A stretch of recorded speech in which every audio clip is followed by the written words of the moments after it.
नमः संस्कृताय मित्राणि। नमस्कार सादर सभी को। और आज हम जो है स्टेट संस्कृत टीजीटी और पीजीटी के लिए संस्कृत साहित्य की ये दूसरी क्लास लेकर आए हैं। और जो पहले वाली क्लासें हैं वो आप हमारी प्लेलिस्ट में जाकर के देख सकते हैं हमारे चैनल पर। और दोस्तों, अगर हमारे चैनल को सब्सक्राइब नहीं किया तो प्लीज़ चैनल को सब्सक्राइब करके हमें सपोर्ट करें, वीडियो को लाइक और अपने दोस्तों के साथ शेयर जरूर करें ताकि अधिक से अधिक इस वीडियो का फ़ायदा लोग उठा सकें। तो हमने जो है एक पहले वीडियो बनाया है, इसमें उसका दूसरा भाग आज हम करने जा रहे हैं। पहला वीडियो जिसमें हमने 25 क्वेश्चन किए थे साहित्य से संबंधित, और उससे आगे 26 से 50 तक जो है 25 क्वेश्चन आज हम करने वाले हैं। तो वीडियो को दोस्तों पूरा देखना, लास्ट तक देखना, इसको कहीं भी स्किप मत करना, क्योंकि स्किप करते हैं तो बहुत सारे इंपॉर्टेंट पार्ट्स जो हैं वो वीडियो के निकल जाते हैं स्किप में, तो इसलिए वीडियो को पूरा देखें। चलिए बिना समय गवाए शुरू करते हैं इसको। और आप देख पा रहे हैं स्क्रीन पर, तो आप यहाँ देख पा रहे हैं कि क्वेश्चन नंबर जो आपका 25 तो हमने कर लिए थे। क्वेश्चन नंबर 26 को देखते हैं। क्वेश्चन नंबर 26 क्या है? क्वेश्चन नंबर 26 आपका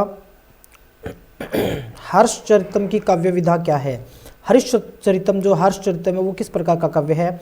कथा है, नाटिका है, आख्यायिका है या नाटक है? तो आपका राइट आंसर क्या होगा? आपका राइट आंसर होगा सी, आख्यायिका। यानी हर्षचरितम किस प्रकार काव्य विधा है? तो ये आख्यायिका है। ठीक है, चलिए आगे बढ़ते हैं, अगले क्वेश्चन की ओर बढ़ते हैं। हाँ, 27 नंबर क्वेश्चन। 27 नंबर, सिद्धहस्त कवि गद्य कवि। सिद्धहस्त गद्य कवि भट्टार हरिश्चंद्र, भट्टार हरिश्चंद्र के नाम को उद्धृत करने वाला ग्रंथ कौन सा है? यानी भट्टार हरिश्चंद्र जो ग्रंथ, ऐसा कौन सा ग्रंथ है जो इनके नाम को उद्धृत करता है? तो पहला कादम्बरी, राजतरंगिणी, अवंती सुंदरी कथा और हर्षचरितम। तो 27 का क्या रहेगा? ये है हमारा ऑप्शन नंबर डी आएगा इसका, कि जो सिद्ध हस्त गद्य कवि भट्टार हरिश्चंद्र के नाम को उद्धृत करने वाला ग्रंथ कौन सा है? तो वो हर्षचरितम है। हर्षचरितम में इनका जिक्र आता है। चलिए क्वेश्चन नंबर 28 फटाफट से, कम समय में ज़्यादा करने वाले हैं। शूद्रक कथा के रचनाकार कौन है? शूद्रक कथा के रचनाकार कौन है? रोमिल, सोमिल, कल्हण, विल्हण और जल्हण।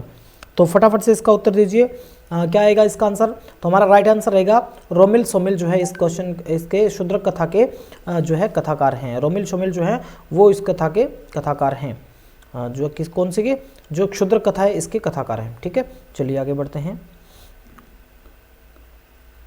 29 नंबर, तो देखिए, तरंगवती कथा के लेखक कौन है? तरंगवती कथा के लेखक कौन से हैं, कौन है? तो खासकर ये जो ऐसे क्वेश्चन जो है ना, जो कभी आपने पहले ग्रंथ सुने नहीं है, वो पीजीटी के दृष्टि से बहुत महत्वपूर्ण है।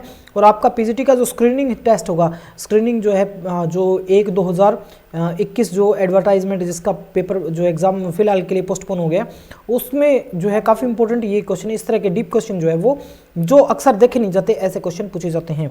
तो तरंगवती कथा के लेखक कौन है?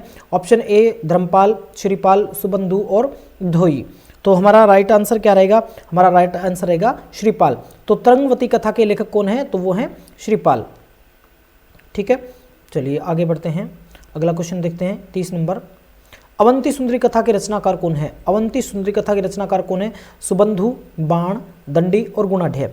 तो अवंती सुंदरी कथा के लेखक कौन है? तो वो हैं दंडी। अवंती सुंदरी कथा के लेखक कौन है? तो वो है महाकवि दंडी। दंडी कौन है? तो दंडी ये भारवी के प्रपौत्र हैं। भारवी के प्रपौत्र हैं। भारवी के प्रपौत्र कौन है? तो वो आचार्य दंडी हैं। चलिए आगे बढ़ते हैं अगले क्वेश्चन की ओर। 31, श्लेष का सर्वोत्कृष्ट गद्य काव्य कौन सा है? श्लेष अलंकार का सर्वोत्कृष्ट गद्य काव्य कौन सा है? कादम्बरी, बृहत कथा, इनमें से कोई नहीं, या वाश्वदत्ता।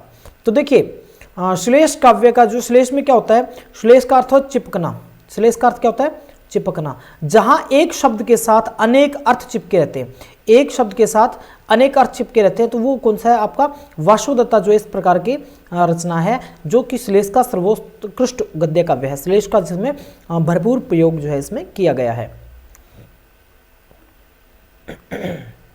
हाँ, अगला 32 नंबर देखिए। 32 नंबर है, तिलक मंजरी के रचनाकार कौन है? तिलक मंजरी के रचनाकार कौन है? धनपाल, श्रीपाल, शोढल और रोमिल। तो तिलक मंजरी के रचनाकार कौन है? तो तिलक मंजरी के रचनाकार है धनपाल। राइट आंसर क्या हो जाएगा? धनपाल। और ये जो क्वेश्चन है वो आप जो है जरूर अवश्य ध्यान में रखें, क्योंकि ऐसे क्वेश्चन जो है आपके पीजीटी वाले एग्जाम में के लिए काफ़ी महत्वपूर्ण होने वाले हैं। चलिए आगे बढ़ते हैं। अगला क्वेश्चन हमारा क्वेश्चन नंबर 33। पंडित ऋषिकेश भट्टाचार्य की गद्य की रचना है। इनमें से कौन सी रचना है जो ऋषिकेश भट्टाचार्य की रचना है? तो तिलक मंजरी, प्रबंध मंजरी, शिवराज विजयम, तो गद्य चिंतामणि। तो शिवराज विजयम तो बिल्कुल भी नहीं हो सकता, क्योंकि ये तो पंडित अंबिका दत्त व्यास की है। ठीक है, तो इनका राइट आंसर क्या रहेगा? पंडित ऋषिकेश भट्टाचार्य की रचना जो कौन सी है वो है तिलक मंजरी। तिलक मंजरी रचना जो है वो पंडित ऋषिकेश भट्टाचार्य की है। चलिए आगे बढ़ते हैं अगले क्वेश्चन की ओर, फटाफट से, कम समय में ज़्यादा करने वाले हैं। अगला क्वेश्चन है गद्य चिंतामणि के रचनाकार कौन है? गद्य चिंतामणि के रचनाकार कौन है? शुभंधु, मयूर भट्ट, वादिप सिंह और धनपाल। तो इनकी गद्य चिंतामणि के जो है वो कौन है, लेखक कौन है, रचनाकार कौन है? तो वादिप सिंह। कौन है? वादिप सिंह। तो काफ़ी इंपॉर्टेंट क्वेश्चन है ये पीजीटी की दृष्टि से। चलिए आगे बढ़ते हैं। अगला क्वेश्चन लेते हैं, क्वेश्चन नंबर 35। क्वेश्चन नंबर 35 देखिए क्या है? सोढल की रचना है। निम्न में से सोढल कवि की रचना कौन सी? अवंती सुंदरी कथा, बृहत कथा, कथा सरित सागर और उद्यन सुंदरी कथा। तो सोढल की रचना कौन सी है? तो हमारा राइट आंसर रहेगा उद्यन सुंदरी कथा। उद्यन सुंदरी कथा जो वो किसकी है? सोढल की है। चलिए आगे बढ़ते हैं। शिवराज विजयम के रचनाकार कौन है? अभी हमने डिस्कस किया था शिवराज विजयम के रचनाकार कौन है, तो वो हैं पंडित अंबिका दत्त व्यास, ऋषिकेश भट्टाचार्य, रामकृष्ण शर्मा और श्रीनिवास। तो कौन है? राइट आंसर रहेगा हमारा ए, पंडित अंबिका दत्त व्यास, जो कि आधुनिक काव्यशास्त्री हैं। शिवराज विजय में इन्होंने जो वीर शिवाजी हैं, मराठा सरदार वीर शिवाजी, इनकी जो है वीर गाथा का और औरंगजेब के साथ इनके जो क्रियाकलाप हुए थे, युद्ध वगैरह हुए थे, उनका वर्णन जो है शिवराज विजय में इन्होंने किया है, जिसने पंडित अंबिका दत्त व्यास ने। हाँ, अगला देखिए, सर्गबंधो महाकाव्यम तत्र एको नायकः सूर्य। इस महाकाव्य लक्षण के प्रस्तुताचार्य कौन है? यानी कि ये जो है एक महाकाव्य का लक्षण है। सर्गबंधो यानी सर्ग में बंध होना चाहिए, महाकाव्य होता है, तत्र एको, और उनमें से नायकः सूर्य, उनमें से कोई देवता आदि जो है वो क्या होता है? नायक होता है। तो ये जो लक्षण है वो किसका है, किस कवि के अनुसार है? आचार्य दंडी, विश्वनाथ कविराज, आचार्य मम्मट और पंडित राज जगन्नाथ। तो बहुत ही आसान क्वेश्चन है, सभी को इस बात का पता होना चाहिए, क्योंकि ये जो है काफ़ी फेमस जो है ये परिभाषा है, लक्षण है। तो ये है आचार्य विश्वनाथ कविराज। आचार्य विश्वनाथ ने अपने ग्रंथ कौन से ग्रंथ में? साहित्य दर्पण में महाकाव्य की क्या परिभाषा बताई है कि वह सर्गबंध होना चाहिए और उसमें एक देवता आदि कोई एक जो है नायक होता है। चलिए आगे बढ़ते हैं, क्वेश्चन नंबर 38। महाकाव्य में अंगिरस होता है। महाकाव्य में अंगिरस हास्य, रौद्र, श्रृंगार और विभत्स। तो देखिए या तो इसमें क्या होता है, आपका जो महाकाव्य का अंगिरस होता है वो कौन सा होता है? हास्य, रौद्र, श्रृंगार और विभत्स, इनमें से कौन सा होता है? तो आपका क्या रहेगा आंसर? क्योंकि देखिए हास्य न किसी भी महाकाव्य का प्रधान रस नहीं हो सकता, रौद्र नहीं हो सकता, विभत्स नहीं हो सकता, श्रृंगार हो सकता है, या फिर जो है विप्रलंभ श्रृंगार जो है वो हो सकता है। ठीक है, इसके अलावा जो है जैसे जो भावभूति आदि कवि हैं इनके अनुसार जो है करुण रस है, ये हो सकता है। तो हमारा राइट आंसर क्या रहेगा? श्रृंगार रस। श्रृंगार जो है वो महाकाव्य का अंगिरस हो सकता है या होता है। ठीक है, इसके अलावा जो है महाकवि भावभूति आदि ने क्या है करुण रस को भी प्रधान रस के रूप में प्रयोग किया है। ठीक है, इसके अलावा जो बाकी हास्य, रौद्र, विभत्स है, ये रस जो है वो मुख्य अंगिरस नहीं हो सकते। चलिए अगला है, महाकाव्य के प्रारंभ में पाया जाता है। महाकाव्य के प्रारंभ में क्या पाया जाता है? अनुवचन, दुर्वचन, कारुण्य वचन या आशीर्वचन।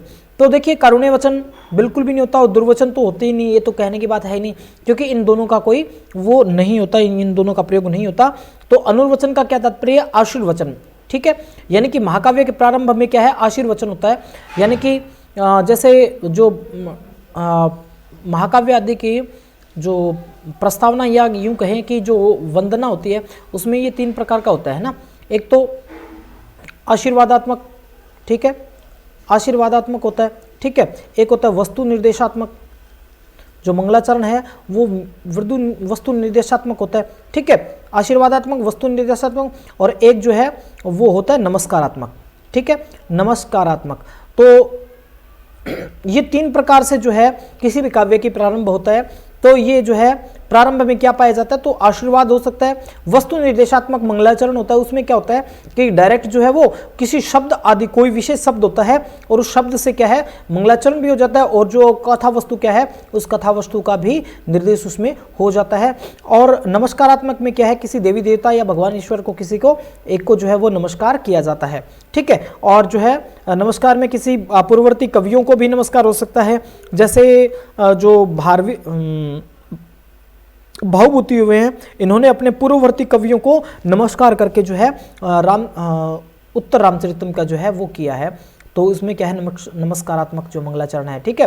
वस्तु निर्देशात्मक की बात करें तो इसमें जो आपका वस्तु निर्देशात्मक मंगलाचरण किस ग्रंथ का है, तो मेघदूतम जो है, मेघदूतम का कैसा है, मेघदूतम का वस्तु निर्देशात्मक है, ठीक है। तो इस प्रकार से अलग अलग 3 प्रकार के मंगलाचरण होते हैं। तो महाकाव्य में जो है इनमें से कौन सा होता है, तो इनमें से आशीर्वादात्मक है, आशीर्वचन युक्त जो है वो मंगलाचरण होता है। चलिए आगे बढ़ते हैं। क्वेश्चन नंबर 40, संस्कृत साहित्य का प्रतिनिधि महाकाव्य है। संस्कृत साहित्य का प्रतिनिधि महाकाव्य रघुवंश, नैषधीय चरितम, किरातार्जुनीयम और शिशुपाल वधम। तो देखिए संस्कृत, वैसे तो ये जो 4 बताए हैं ये चारों ही बहुत ही महत्वपूर्ण हैं, लेकिन संस्कृत साहित्य का प्रतिनिधि महाकाव्य की बात करें तो देखिए महाकवि कालिदास के द्वारा विरचित, किसके द्वारा, महाकवि कालिदास के द्वारा विरचित रघुवंश जो है वो जो है प्रतिनिधि महाकाव्य के रूप में माना जाता है। चलिए आगे बढ़ते हैं अगले क्वेश्चन की ओर। तो क्वेश्चन नंबर 41, आर्ष काव्य क्या है। आर्ष काव्य क्या है, रघुवंशम, रामायण, शिशुपाल वधम और नैषधीय चरितम। तो इसमें क्या आएगा, आर्ष काव्य जो हमारा रामायण को आर्ष काव्य कहा गया है, रामायण को आर्ष काव्य कहा गया है। चलिए अगले क्वेश्चन की ओर बढ़ते हैं। किरातार्जुनीयम के रचनाकार कौन है, किरातार्जुनीयम के रचनाकार कौन है, तो ये कौन है, तो ये सर्वविदित है, बहुभूति, भट्टी, भारवी और माघ। तो जो है ये महाकवि भारवी हैं। भारवी जो महाकवि है इन्होंने क्या लिखा है, किरातार्जुनीयम, ठीक है। बहुभूति का जो एक नाटक है प्रसिद्ध है, कौन सा है, वो है उत्तर रामचरितम, है ना, उत्तर रामचरितम, ठीक है। इसके अलावा मालती माधव भी है ना, मालती माधव, ठीक है। और जो माघ हैं इनका एक प्रसिद्ध महाकाव्य कौन सा है, शिशुपाल वधम। कौन सा, शिशुपाल वधम जो है वो किसका है, महाकवि माघ का है, ठीक है। तो यहां पर जो है किरातार्जुनीयम के रचनाकार कौन है, तो महाकवि भारवी हैं, हमारा राइट आंसर हो जाएगा सी। इसके बाद में आगे बढ़ते हैं क्वेश्चन नंबर 43 की तरफ।